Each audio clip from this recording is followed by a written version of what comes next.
Dear students of course A101, Introduction to Management, the group of Dr. Iman Karam, welcome.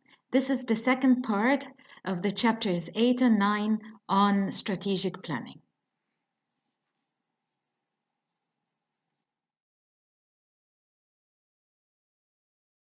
The first part of the chapters 8 and 9, we discussed the planning process.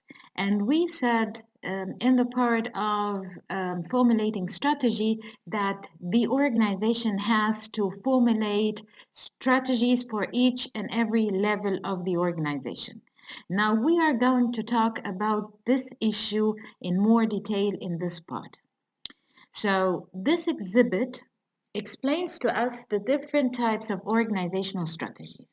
As we have learned, we have basically three levels of management in any organization. Starting from the lowest level, from the bottom of this pyramid, we have the functional level that represents the different departments in the organization. So we might have, for example, we have a factory, or as it is written here, a multi-business cooperation. So at the lowest level, we would have the Department of Research and Development, another Department of Manufacturing, Marketing, Human Resources, and Finance. So these departments are at the functional level. Moving up the ladder of management, we would have the second level that is called the competitive level. And here it represents the different strategic business units.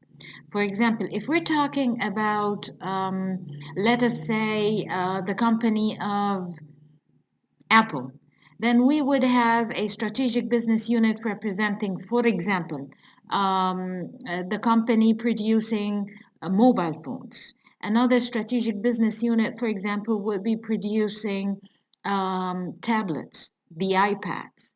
Another strategic unit would, for example, be producing PCs or laptops or both together, etc. Okay? Or if we're talking about Cairo University, then the competitive level would represent the different faculties of Cairo University. Okay, and then at the top we would have the cooperate level representing the entire cooperation, so representing, for example, the entire Apple company or the entire Cairo University.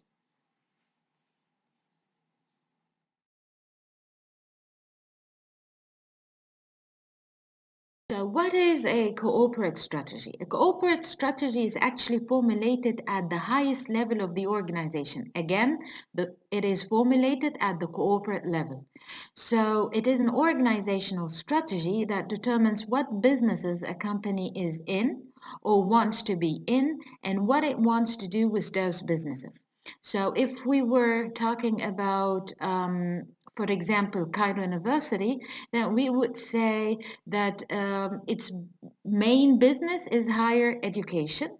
Okay, and what it wants to do with those businesses, for example, that it wants to be #1 university in Egypt and that it would compete against the most famous and successful international universities in the world. If we're talking about strategic business units, well, these are single independent businesses. For example, if we're talking about Cairo University, then the strategic business units would be the different faculties of Cairo University. So here we're talking about the competitive level. And these single independent businesses formulate their own competitive strategies. So when the different faculties of Cairo University formulate their own strategies, they would formulate their own competitive strategies. Okay? And of course, the performance of Cairo University would rely to a great extent on the success of these different strategic business units, for example, or the different faculties in implementing their competitive strategies. Also, we should not forget that we would have the different departments in the different strategic business units formulating their own functional departments. It is worth noting that the different strategies at each level of management in any organization have to be harmonious together. They should be consistent together and they should not oppose each other, because still all these levels work in the same cooperation or in the same organization.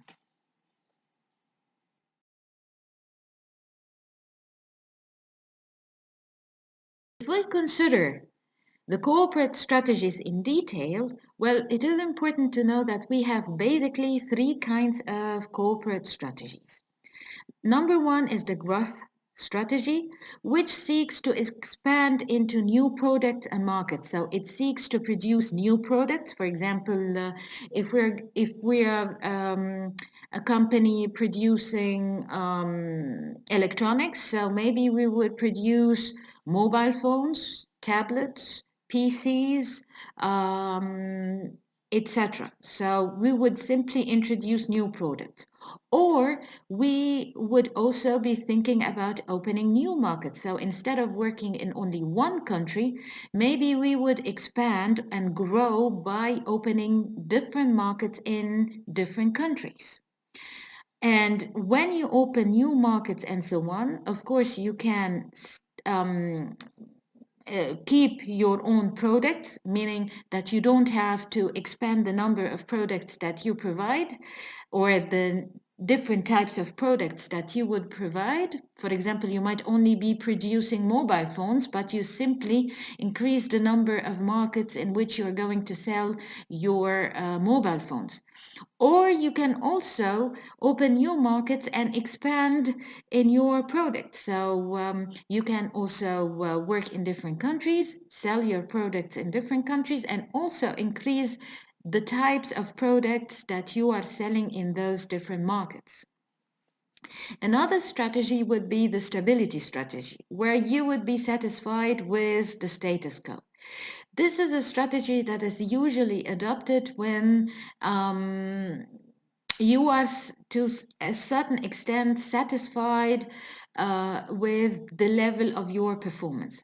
However, be aware that um, being satisfied with the status quo for a long period of time is not good for any organization, because this would mean that it would remain stagnant somehow, and the rest of the world would just keep innovating, keep producing and growing, and then in the end, this company that is adopting a stability strategy would find itself lagging behind the rest of the companies who were following a growth strategy. So maintaining the status quo might be good for the short run, but not that good for the long run. A third type of strategy for the corporate strategies would be the renewal strategy. And here the company would examine the weaknesses that it has in its performance and would try to overcome these weaknesses.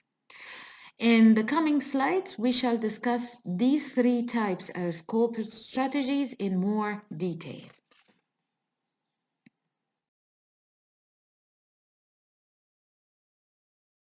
If we're talking about the cross strategies, well, the growth strategy is a corporate strategy that is used when an organization wants to expand the number of markets served or products offered.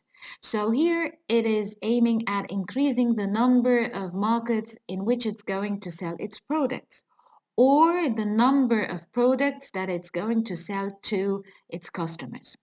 And when we're talking about the number of products, well, the number of products can be of the same product. For example, instead of producing or selling, say, 100 cars, we would sell 200 cars.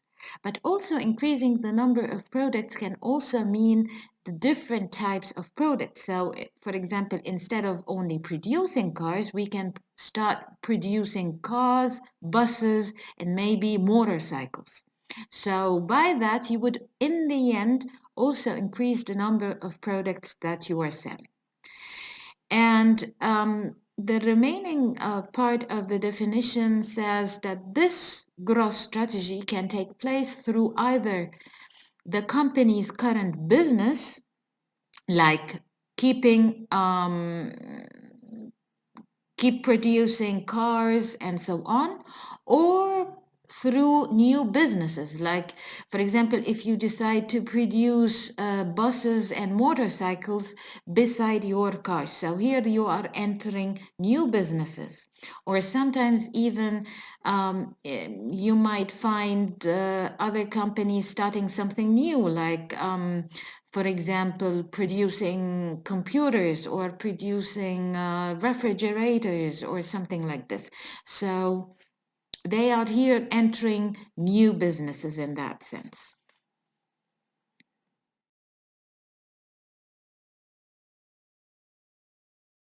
Talk about the different types of growth strategies or strategies through which a company can grow. Number one is the concentration strategy that focuses on the company's primary line of business and increases the number of products offered or markets served in the primary business.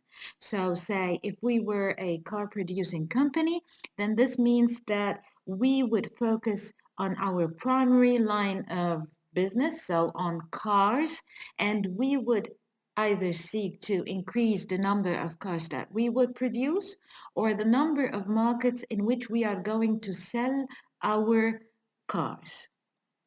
A second type of growth strategy would be the vertical integration. And here I need you to um, think about the supply chain. If we are a car producing company, then usually we would receive our raw materials and partly finished parts of cars, for example, like batteries, tires, maybe parts of the cars, and so on, from other suppliers. So other suppliers would provide our car producing company with raw materials and partly finished parts like tires and batteries and so on. And then we come next as a car producing company where we would produce our cars and then we would give our cars to distributors like car agencies to sell our cars to the customers. So this is what we call the supply chain or the chain of supply, okay? Where we would start with the suppliers who offer any company the different who provide any company with its needed resources and partly finished parts of the product. And then we would have the company that is producing these products, so cars, for example, and we would have distributors who would sell those products to the customers. So in vertical integration, we have, as a matter of fact, two types of vertical integration. We have the backward vertical integration, where the organization, for example, the car producing company, becomes its own supplier. And we call it backward vertical integration because if we are standing in the middle, in the chain of supply after receiving the raw materials and we would like to become our own supplier, then this means that we are going back in the chain of supply to receive our raw materials, right? And to become our own suppliers. So in the chain of supply, we are going backwards. But if we decided to become our own distributor, meaning that we start on our own to sell our products to the customers, okay, then we are looking forward in this chain of supply, right? So this means we are moving forward, and this is why it is called forward vertical integration.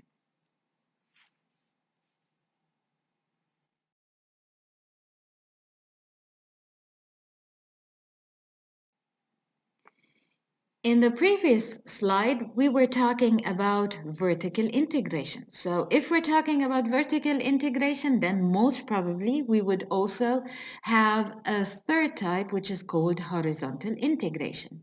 And by horizontal integration, we mean that a company grows by combining with competitors.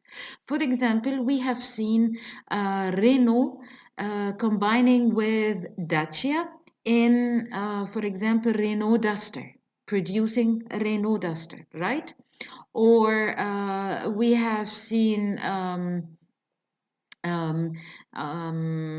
for example, what else? It's basically what comes into my mind is Renault and Dacia, okay, producing Renault Duster, or Chevrolet and Daewoo and producing a car that is produced by both companies and so on. I can't remember the name right now and so on. Anyways, if two competitors, two competing companies combined together and formed an alliance, then this is called horizontal integration.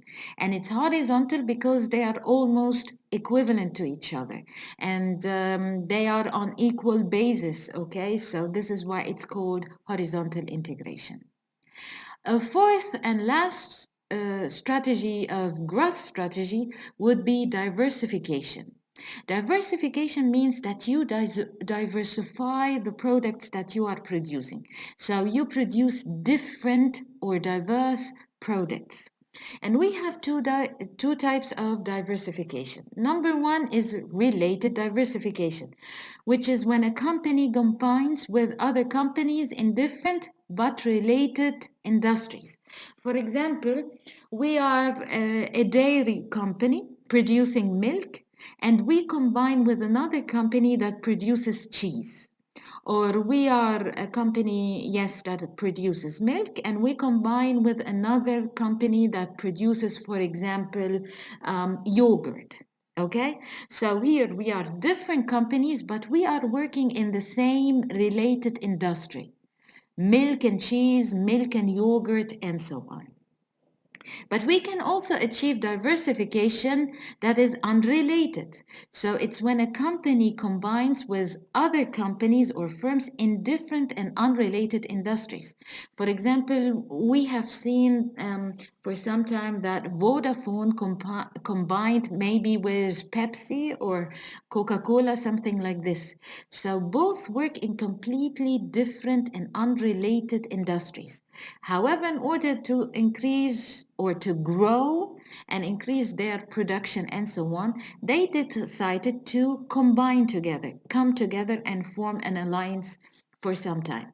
So in that case, this is called unrelated diversification.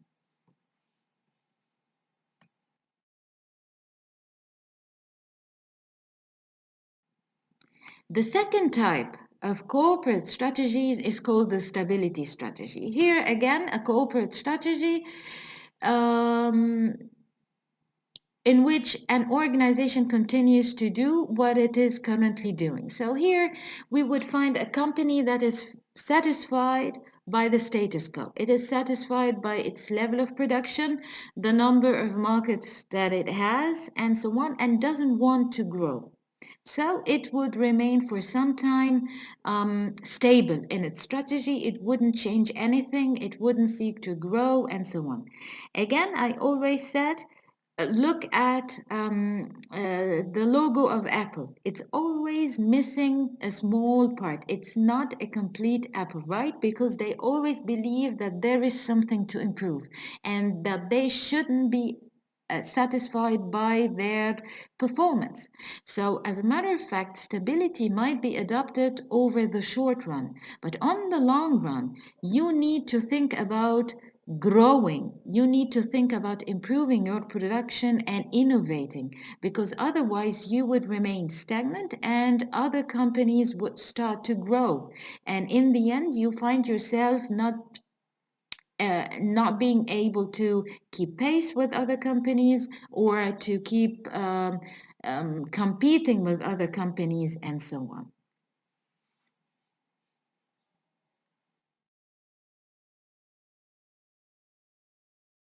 As for the third type of corporate strategies, we are going to talk about the renewal strategy, which is a corporate strategy designed to address declining performance. So here, this is a strategy that is trying to overcome problems in the performance that the organization is having. So it's called renewal. We are going to renew the way we are working in order to improve performance and overcome problems. Okay? And we would basically have two types of renewal strategies. Number one, the retrenchment strategy, which is a short-run renewal strategy used for minor performance problems. Sometimes companies might suffer from only minor problems or problems that happen in a specific unit, but not in the entire cooperation, or in a specific department, but not in the entire cooperation. So in that case, you don't have to follow long run drastic changes. You need only to do minor changes. And if we're talking about minor changes and short run changes, then we are talking about the retrenchment strategy. This is opposed to the turnaround strategy. A turnaround strategy is used when an organization's problems are more serious, more drastic, okay? And they include the entire cooperation. They cannot be confined to a small unit or to a small department, but they are affecting the entire cooperation. So in that case, you need to take drastic action that involves in the entire cooperation. Okay, and this is why it is called turnaround strategy. You change everything, so you turn around everything. Okay, so turnaround is more drastic, changes is more comprehensive, including the entire cooperation, where retrenchment strategy is more short run and includes or involves only minor changes in small parts of the organization.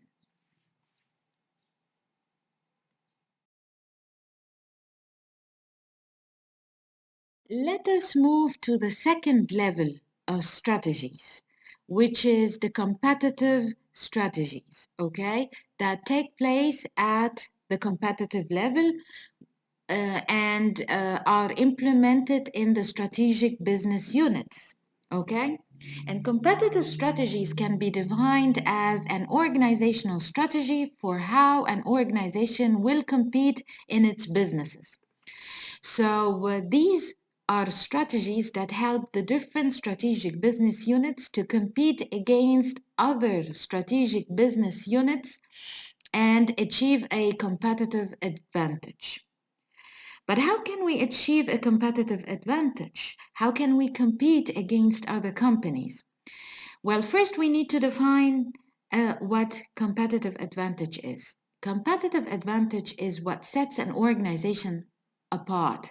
It's what its distinctive edge. It's what makes an organization distinct from other competitors or from other competing organizations. So it's, for example, what makes a certain company so famous, well known, and so on. This is what we say a competitive advantage, okay? And usually companies can achieve a competitive advantage through, for example, if we take Apple, then through the quality. They provide various products with very high quality. So this is what makes Apple have its competitive advantage. Another way of achieving a competitive advantage would be design thinking, where you would consider each and every detail inside your organization.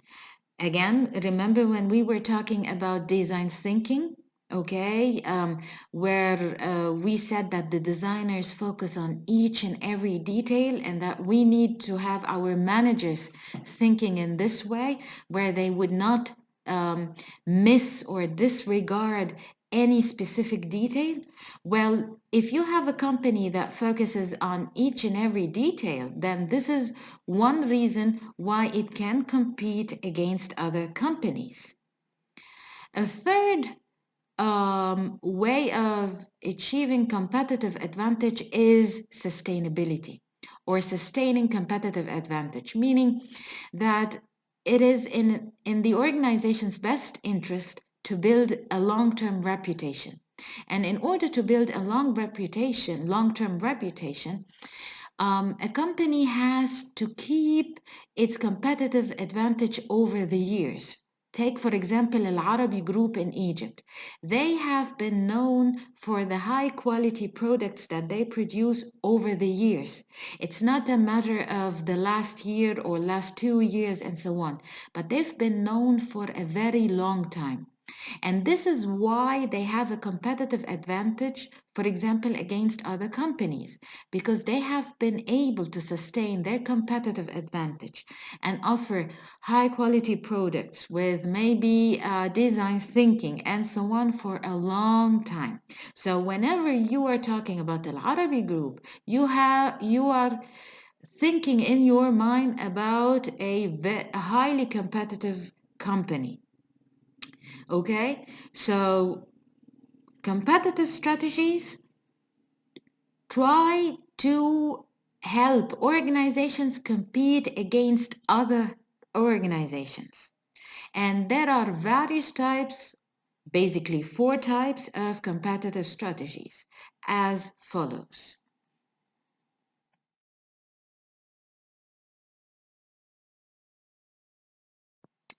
The first type of competitive strategies is called the cost leadership strategy. It's when an organization competes on the basis of having the lowest costs in its industry. And here we are focusing on the costs or expenses, not necessarily the price, even though, of course, the price would be reflected afterwards. So if you are able to reduce your um, costs and expenses as much as possible, then this would mean that you would be able to provide your products and services with the least possible prices, of course. And then accordingly, you would be able to compete against other companies who are not able to offer their products or services with the least possible costs, which also would mean that they most probably would offer their products or services with higher prices, or they would simply make losses if not so.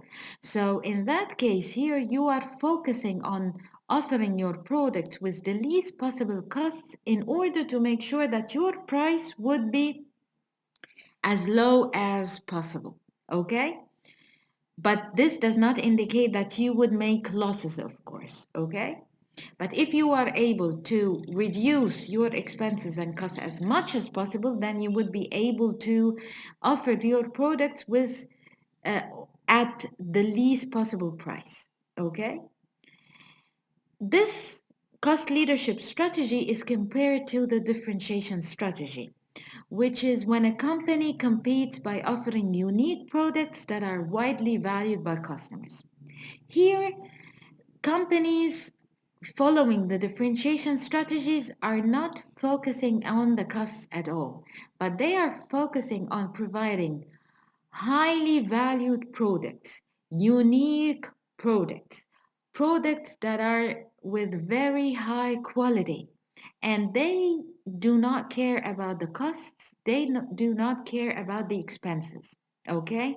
So look at those luxurious products that you might be thinking about. Okay? Here, those companies offer you the best quality, the highest level of precision and the level of quality, design, the best materials and everything and so on. So they don't care about reducing costs and expenses. They care about offering unique and highly appreciated products. Okay? So this is the second type of competitive strategy, which is compared to the cost leadership strategy.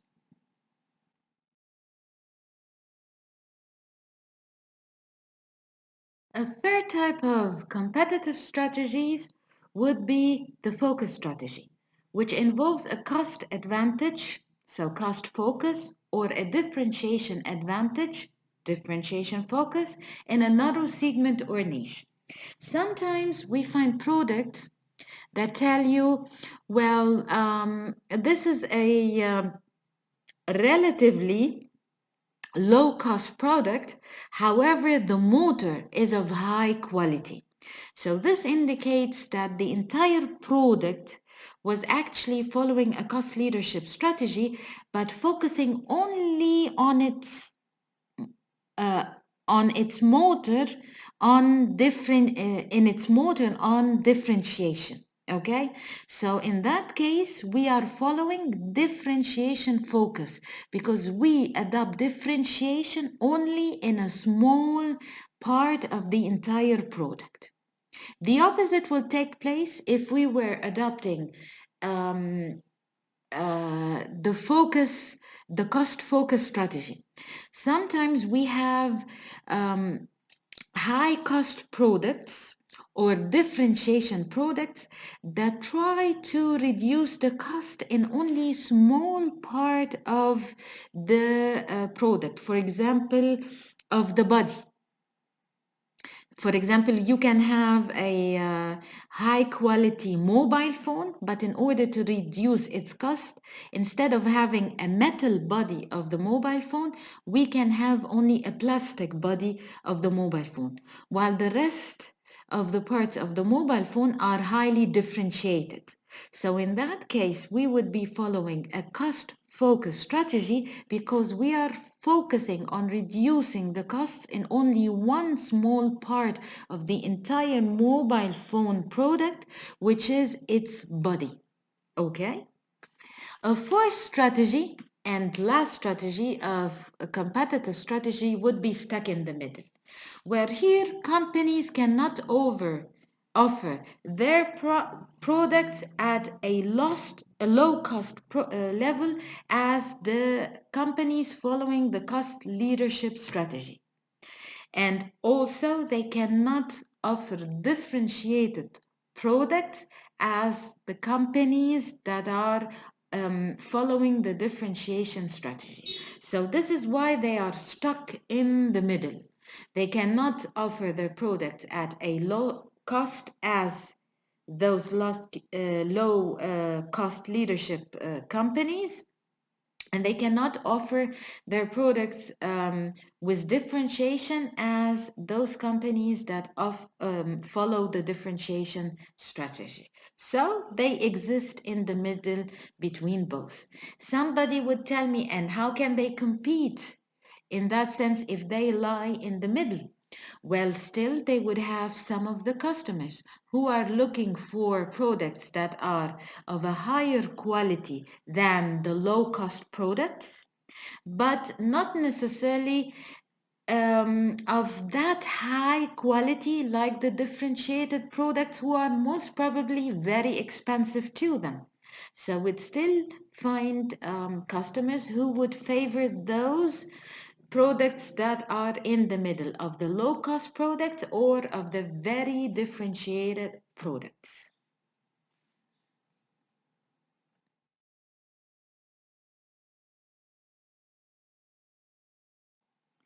The third level of strategies that takes place at the departmental or functional level is called the functional strategy.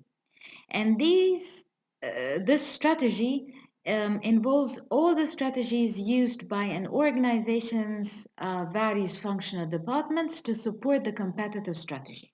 So if we go back to the exhibit that presented the different levels inside the organization, um, we would find that, for example, the research and Development Department would follow its own functional strategy that would support the competitive strategy of the Strategic Business Unit. And also, the Department of Manufacturing Strategy would adopt its own functional strategy that would support the competitive strategy of the Strategic Business Unit, and the same was the rest of the departments. And these functional strategies have to support the competitive strategies and have to be harmonious with them. For example, say that we are a company that follows the differentiation strategy at the competitive level. Then, if we're talking about the functional strategies at the functional or departmental levels, then each and every department would have to follow a strategy that supports this differentiation strategy.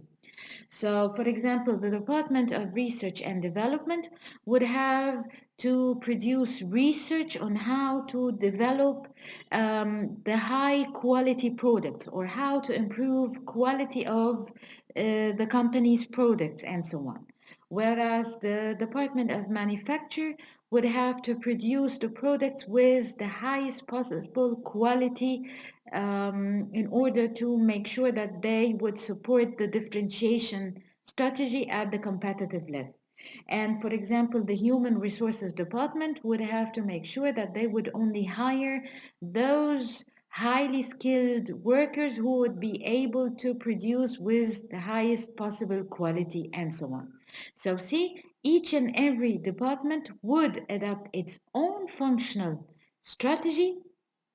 Okay, but this functional strategy would have to support the competitive strategy that is followed at the strategic business unit, whether it was cost leadership strategy or differentiation strategy, etc., or stuck in the middle or cost or the focus strategies, and so on.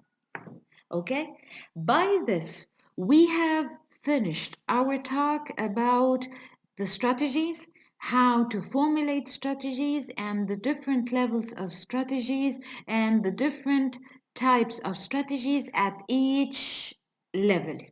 Now we move on to the third component of the definition of planning, which is to develop plans in order to achieve the strategies, in order to achieve the organizational goals. So this would be the topic of the third part of our presentation of or regarding the chapters 8 and 9 on planning.